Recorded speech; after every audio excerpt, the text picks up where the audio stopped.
Hey everybody, welcome back to Sounds Like a Drum, Caden's independent media production. Today, we're continuing on our foray of checking out different drum heads and how they compare with 1-ply versus 2-ply bass drum batters.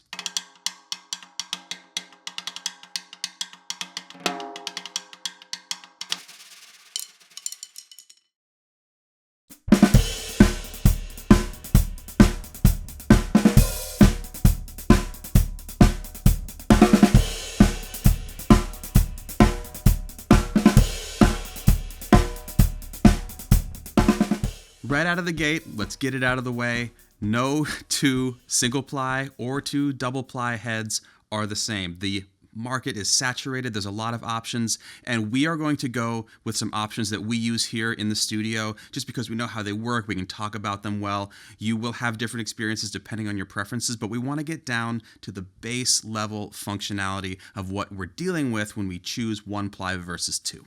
Today's single-ply head is going to be a clear Evans EQ4 batter with the standard little ring that those come with, and then we're going to move on to an EQ3, which is our 2-ply batter, where we've removed the extra muffling ring inside so that they're roughly matched in terms of how much overtone removal we're experiencing.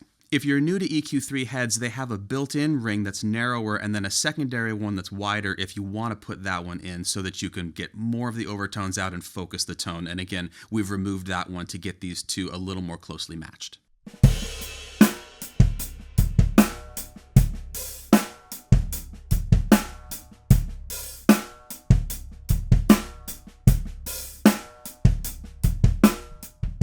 The EQ4 head is a single ply of 10 mil film versus our EQ3, which is 2 plies of 6.5 mil film. And in case anyone's wondering, mil and millimeter are not the same thing. These are not 6 or 10 millimeters thick.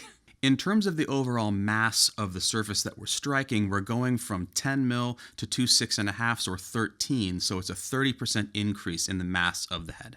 If you saw our recent video comparing 1 and 2-ply snare batters, we're going to approach this similarly, which is to say we're going to do back-to-back comparisons rather than all of the 1-ply and then all of the 2-ply separately. Additionally to the heads that we chose today, we're also using a hack that we got into a while back in a previous episode of putting a sandbag inside of the bass drum but not touching either of the heads. The effect this has is of quelling the basketball sound between the two heads so that you can really hear how they're behaving and resonating and working with each other without really changing the overall behavior of the drum.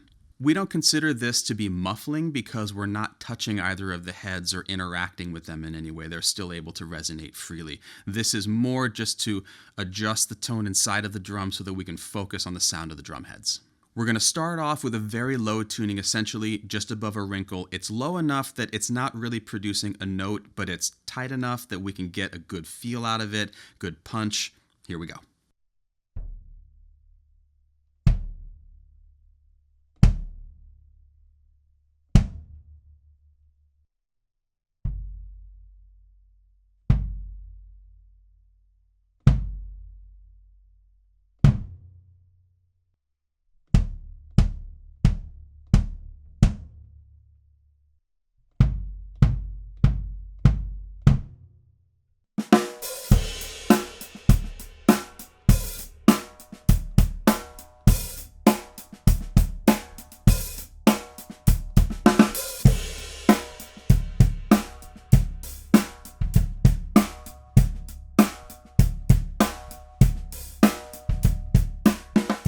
Now, right out of the gate, even at this very, very low tension, there is a difference between these two, and it is owing to the mass, it's owing to the amount of air that's getting moved by it, and it is also owing to the fact that at a given tension, depending on how much mass we're trying to stretch, we're also getting a different feel. It's going to change the attack, it's going to change the tone, and overall give you a really different response out of the drum. The biggest surprise out of the initial comparison at this tension today was how much more attack the single-ply head was giving us, which, if anything, we were going into expecting the opposite. Let's hear a little bit more of the single-ply.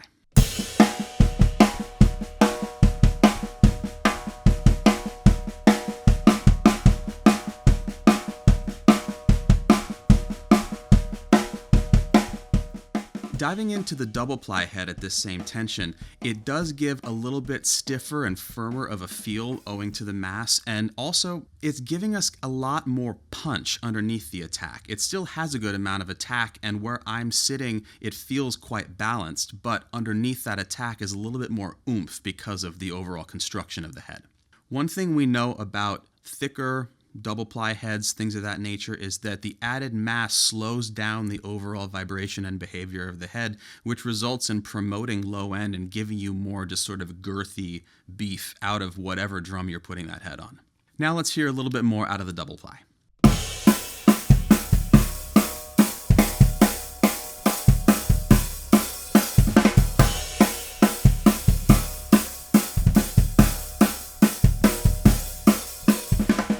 Next up, we're going to raise the tuning on the batter just a little bit. It's going to be subtle. We're not changing the reso head at all. This is very subtle, but we want to make sure that we're exhibiting cleanly here that a little goes a long way on the batter head to start to bring out the real beef and fatness of the drum at a slightly higher tuning.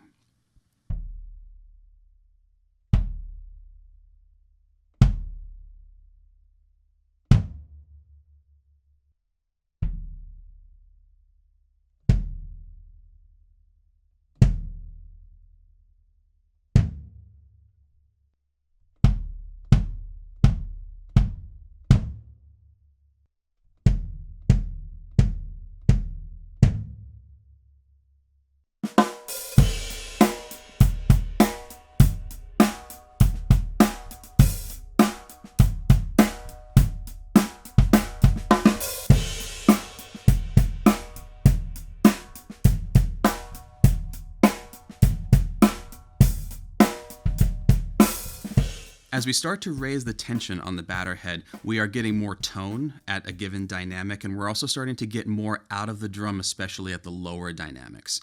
This is an area where a single ply head will excel because there's less mass, so there's going to be more sensitivity at a given dynamic, where at the same time, as we start to really dig in and hit it hard, we're still getting a lot of attack with a little more tone underneath now that we've raised that tension. Let's hear a little bit more of the one ply.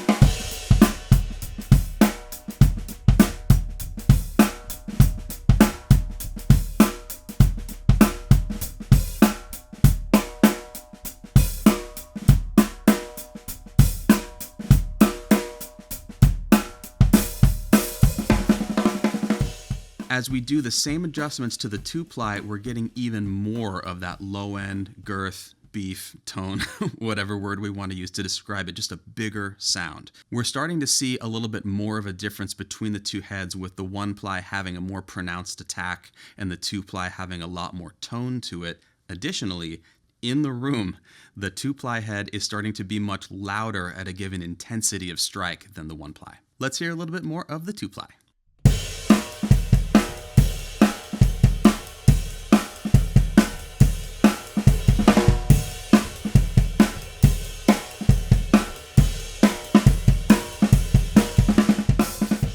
Now for the third iteration, we're going for what we would think of as maybe the highest usable tuning that we would want to do with these heads on this drum. We noticed right away after we raised the tension on the batter that it wasn't getting along with the reso anymore. So for this high tuning, we raised the reso a little bit as well.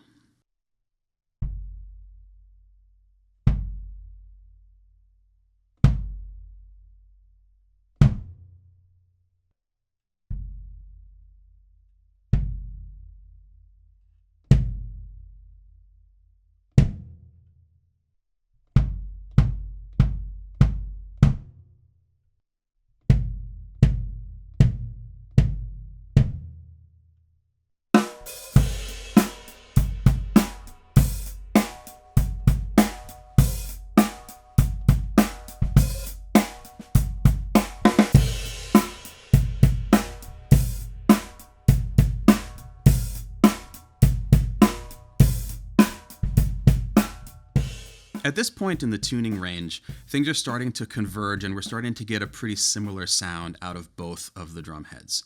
There are still some subtle differences, the main one being that we do have a lot of dynamic range in this single ply. It sounds great hit soft, and no matter how hard we want to hit it, it's just giving us more and more and more.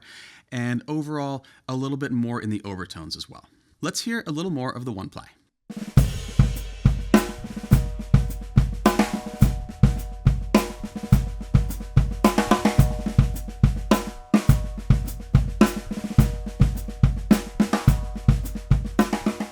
Now, as we said before, they're starting to kind of live in the same zone with some slight differences. The big takeaway from the two-ply is that it's not just getting louder as we dig into it, it's getting bigger and bigger and bigger, almost to the point of being difficult to control and possibly difficult to use in a live or recording situation.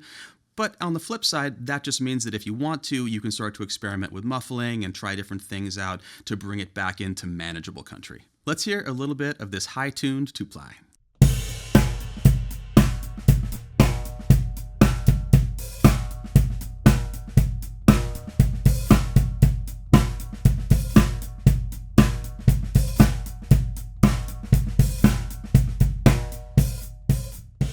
All right, after everything we've run through today, we have a few kind of bullet point takeaways. First one is, and maybe this is the least surprising, single ply heads, one ply heads, whatever you want to call them, very articulate, very clear sounding, very wide tuning range, versus a two ply head, which is going to give us more of basically everything with a similar or slightly diminished attack. When it comes to picking which head you want to use for a given situation, whether it's attack or tone or durability if you're choosing between different ply thicknesses, both of these heads have a lot of tuning range, a lot of options, a lot of great sounds in them, and it really at the end of the day just boils down to which one we prefer the sound of, the feel of, and in terms of if it's meeting our expectations in terms of durability and things like that. Additionally, it's really important to note that we chose to use a drum in this configuration today to make all of these little aspects and characteristics of these tunings and these heads as clear as possible. All of these variables still exist in any muffling scenario that you may choose to use to dial your tone in. But we really like, especially here, to make sure that you can hear exactly what we're talking about without variables getting in the way or confusing our ability to hear what it is that we're trying to describe.